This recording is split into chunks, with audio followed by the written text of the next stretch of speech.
What does that mean? You know, like the sort of Richard Dawkins, Christopher Hitchens, it was really popular, the debates that they were doing, they called it New Atheism. Yeah. And it was this body of like atheist thought with the God delusion, this kind of stuff, which was really popular. And it had this sort of quite strident, debate me bro kind of attitude.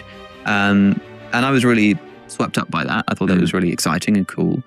And I was beginning to sort of shake that off and grow up a bit, essentially. And then running the podcast, what I've realized is that this is far more interesting and intricate, and I would say plausible than I'd given it credit for before. What's up, guys? Josh here, and today we're going to be talking about Alex O'Connor's recent statements about Christianity, how he thinks that it is much more plausible than he used to think. And it's an interesting one. We're also going to talk about the reasons why that might be. Like, what could convince Alex O'Connor that Christianity is not only possible, but plausible?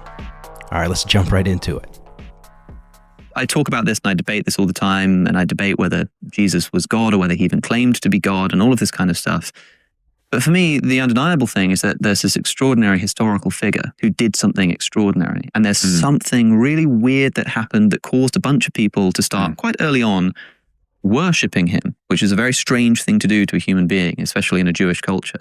And so, to me, getting at the Gospels from a scholarly perspective helps me to understand who this historical figure was. That's the thing I'm really interested in, almost in the way that somebody might be really interested in Julius Caesar or in whether the Iliad, whether the Trojan War really happened and whether that kind of stuff. I sort of take this approach. That feels to me like that was your point of entry. Yes. Yeah. But you've had such a journey and you've met so many amazing people and you've debated so many different angles and things. Where's it led you to? It's led me to, I used to be quite on board with the new atheism stuff. I've spoken about this a lot on my show. What does that mean? You know, like the sort of Richard Dawkins, Christopher Hitchens, it was really popular, the debates that they were doing, they called it New Atheism. Yeah. And it was this body of like atheist thought with the God delusion, this kind of stuff, which was really popular. And it had this sort of quite strident, debate me bro kind of attitude. And I was really swept up by that. I thought that was really exciting and cool. And I was beginning to sort of shake that off and grow up a bit, essentially. And then running the podcast, what I've realized is that this is far more interesting and intricate, and I would say plausible than I'd given it credit for before. So, I'm still not a Christian.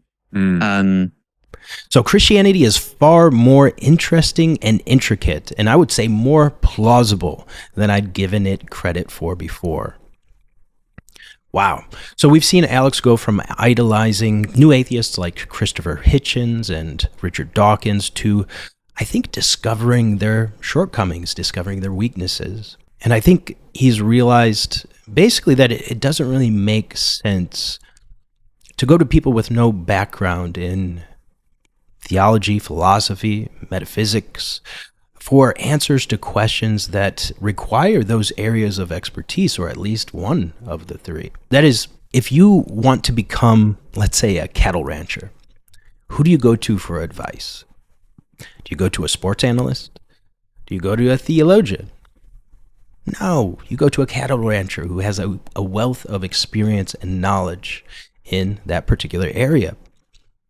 And in the same way, you don't go to Richard Dawkins, or at least I don't, and I think anyone with half a brain wouldn't go to Richard Dawkins for advice on whether or not God exists, right? He's a hyper-specialized scientist. He's a biologist who knows next to nothing about philosophy, metaphysics, religion, or theology. So why would we trust him, or Christopher Hitchens, worse still, or any new atheist to determine whether or not to believe in God?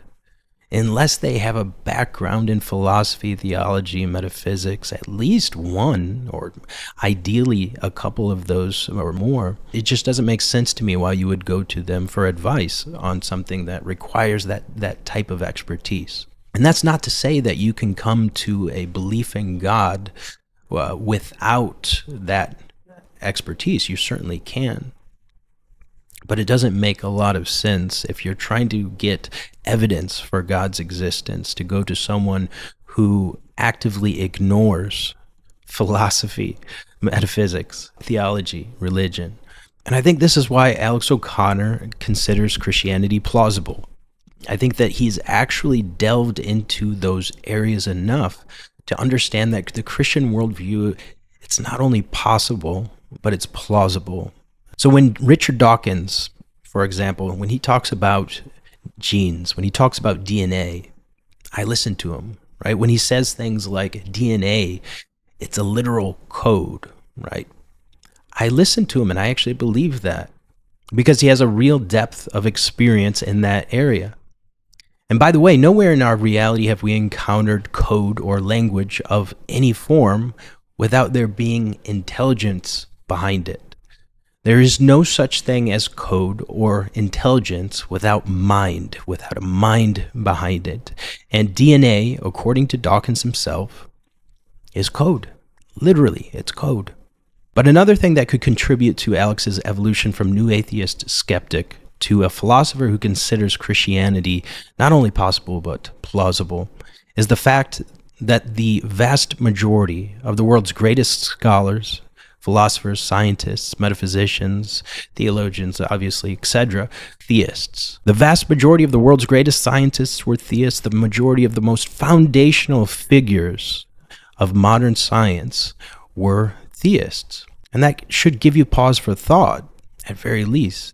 Some people say to me, like, It's a funny word, though, that anyway. Yeah. Like I'm less and less certain about the word. Yeah. You know what somebody said to me the other day? You're like this.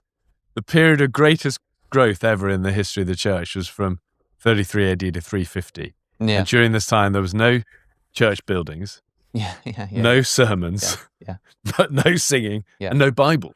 Yeah. You know? And like we get very tied up in all of those things and the labels and even the phrase Christian. Yeah. It's like I'm not sure where, for me it feels quite like man-made, these sort of words. Yeah, and that is where I can definitely agree with, especially a Christian of your kind, which is to say someone who will say that and recognize that. Because some people place a lot of stock, particularly Catholics, they place a lot of stock in church tradition and the traditions that developed after Nicaea. And I look at that with a similar kind of man-made skepticism. And I think to myself, it also gives me license to, when I look at the New Testament and I think, some scholars think that Paul maybe didn't write that letter and that's a big problem. But for someone like me, it's like, who cares? If I decide that Paul didn't write 1 Timothy, then I'll just look at the rest of it and I'll try to work out what came between the lines. A good friend of mine said to me once, when there's all this discussion about whether we have the real words of Jesus and whether the Gospels are accurate and whether it's all apocryphal stories, he said that because these were written from early church traditions, Jesus was a real man who was doing real things. We can still know a lot about the character of Jesus. He said, imagine if, for example, have you heard of the Churchillian drift, where like quotes get attributed to Churchill, even though he never said them? Same thing happens with C.S. Lewis. Yeah. And he said, imagine if the only information you had historically about Churchill was a book of apocryphal quotes that he never actually said, but that people believed he said. You'd still get a pretty good picture of the kind of person Winston Churchill was. That's worst case scenario. You still get a pretty good... You're still getting an image. And so I'm really interested in the scholarly stuff and like, well, did Jesus really say that? Was this an interpolation? Blah, blah, blah. Is this a translation thing? But the thing that's most fascinating to me below all of that is like, who was this guy and what was he doing to cause all of this? Even if it's a bunch of confusion and confused timelines, and even if some stories got in there that shouldn't have got in there, the fact that this scramble to write all of this down and turn it into even with the drift. Exactly, it's still I think extremely interesting. If we could time travel, you would be one of the rough gang. So would I. I don't think you'd be. I mean, even though you kind of like. The headlines have used like, professor sort of Oxford. Well, are you a professor? I'm not a professor, no. You're very clever. Do you know what I mean? That could potentially like put you into the Pharisee type thing. Right. But you are the opposite. You are what you would have been running wild with Jesus, I think. Yeah, I like that. And also, I sort of always got the feel with Jesus. He loved the challenge. He loved the riposte. He loved the mental, verbal, theological challenges. There's a lot of jousting, a lot of jousting and brilliant sort of responses. And I would think that I see a beautiful alignment, actually. I think if we would go back in time travel, you'd be running wild with it. Well, if the science ever gets there and we manage to go back in time, when people say, where would you go? Yeah, where would you go? Come on, what would you do? Of course you'd go to meet Jesus. I love it. What point? Where would you go? Would you go after the resurrection, or would you want to be there at the beginning? What about in the 17 years? That's interesting. I think that the moment that you'd want to witness, if you could only have 5 minutes, would be the moment of the crucifixion. And the reason is that you would see that this was a man, the crucifixion happened, you would see whether the curtain tore, whether the sky opened, all of that kind of stuff. And it would give you all of that. I mean, But they keep finding evidence for like the, I think in the sort of, the star stuff and they said there was like the solar eclipse. The solar eclipse that I've actually done. It's the exact kind of like That's done. really interesting, isn't It's really interesting. But then part of That's interesting. You go to that moment. That's kind of cool. But part of me would say, although, you want to see the resurrection, you want to see part of me wants to say I would just like to meet him walking along during his ministry and just say, listen, man, I've got 5 minutes. Yes. Who are you? Like, yes. Are you the real deal? Are you Messiah? Are you God? Are you claiming to be God? Like, that's what I'd want to do. I'd want to ask that question. Atheists have existed, and they existed all the way back to the Greek times, to the ancient Greeks, and probably much earlier as well. But their worldview has always been in the fringe minority. It has been the fringe minority, and it's been treated that way, and I think with good reason. Even to this day, atheism is a fringe belief system. So lastly, Alex may be shifting in favor of theism and even Christianity because he sees that both quality and quantity are on the theistic side of the argument. So here's what I mean by that. To this day, 84% to 87% of the world is theistic. That's 5.8 to 7 billion people, roughly speaking. More than 5.8 billion of the world's 7 billion people claim some religion or religious affiliation, while only 7% are atheists. That's a little over 500,000, 570 to 650 million, something along those lines, roughly. And that number is actually probably very inflated because the vast majority of atheists are in China, but that's primarily because China claims state atheism, even though 85% of their population observes religious practices with regularity. The vast majority of the world's population believes that God exists. That makes materialistic atheism a fringe belief system by definition. And here's another fascinating thing. Even scientists and other academics believe in God worldwide. The majority. So today's global academy includes billions in countries where atheism and materialism are not dominant, right? So India, Africa, Latin America, the Islamic world, etc. So in Italy, India, Turkey, and Taiwan, for example, over 50% of scientists have a religious affiliation, right? They have a religion that they prefer. In India alone, 94% of scientists are theistic. And even in the West, over 50% of academics surveyed said that they believed in God. Right? And less than a quarter were either atheist or agnostic.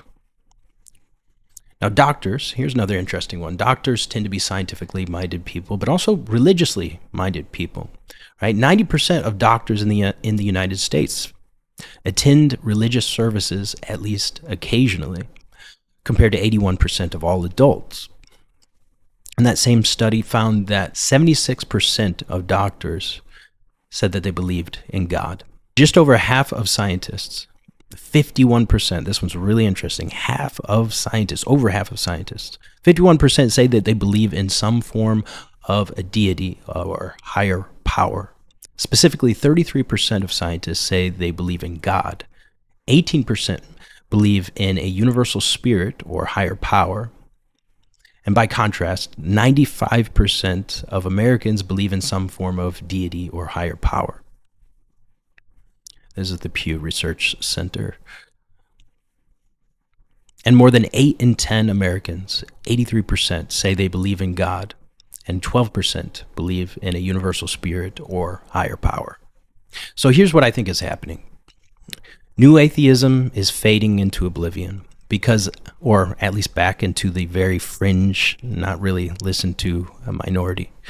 And I think it's because Alex O'Connor and people like him are waking up to the truth and realizing that it makes no sense to hand wave away theism when it is humanity's overwhelming philosophical consensus. And especially when the vast majority of the world's greatest scholars, philosophers, metaphysicians, scientists, and thinkers in general were staunch theists. So both quantity and quality go to the theist, not the atheist. The greatest minds humanity has ever produced have been theists, overwhelmingly, and metaphysical realists, of course, not materialistic atheists. So Alex O'Connor, like many of us, is probably asking himself, why should I trust the small, recently formed crowd of materialistic atheists and their fringe belief over the billions who came before us, our ancestors, our forefathers, again, including the vast majority of the greatest minds the world has ever known? And the current conclusion that he's come to is Christianity is more plausible than I thought. And not just theism, but Christianity specifically. So why Christianity specifically? Well, we'll have to save that for another video. But that's a video I'd like to do. If that's something you're interested in, let me know in the comments below. Please like, share this video, and comment on whatever you feel like. And yeah, thank you for watching. I appreciate you, and I will see you in the next one.